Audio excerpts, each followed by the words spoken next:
I am often asked, how can I read more books in a year? First, I would like to address that the number of books that a person read per year, for me personally, actually don't mean almost anything. And I would like to unpack this argument and describe what I mean.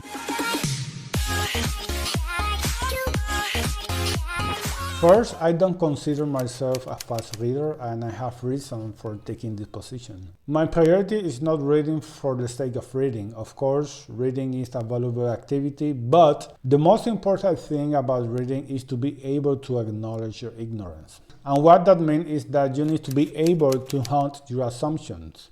If you don't hunt your assumptions, that is to try to refute what you think you already know, basically you are not thinking while you are reading. As Mortimer Adler argues in his book How to Read a Book, reading is an active activity. You cannot read without questioning the author. So for that particular reason, I don't think it's useful to read so many books in a short period of time, because the main objective of reading is to be able to explore new ideas, to rethink your assumptions and speculation, and to expand your interest to other areas of knowledge or fields. Okay, so now I'm moving to the second point of this video. The second benefit of reading is to do something with what you have read. If you read a book and you don't incorporate what you have read in your daily life, probably you have wasted your time. Now, of course, if I read a book, let's say about astronomy, that is not going to be so easy to incorporate in my life because I am not neither a physicist nor an astronomer. Now, that does not mean that I can change the way how I see the universe, society, and even my life by reading astronomy.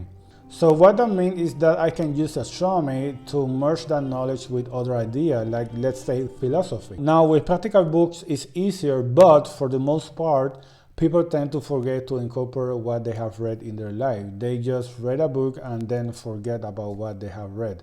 So try not to do that because, again, the main objective of reading is to change your behavior. Okay, to recap, the most important thing about this video is to acknowledge that the number of books that you plan to read is not the most relevant decision that you can make.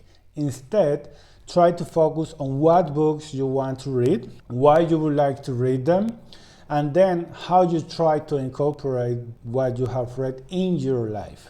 After that, you need to plan how you are going to schedule your time to be able to read from an engaged mindset. And I'm not going to describe this broadly, but there are two main points that you need to have in your mind. And it's to avoid distraction, and you need to have a routine for your reading. It's easier to read from an engagement perspective if you plan your reading section and if you avoid distraction. So I hope this video is useful for you, so have a great day.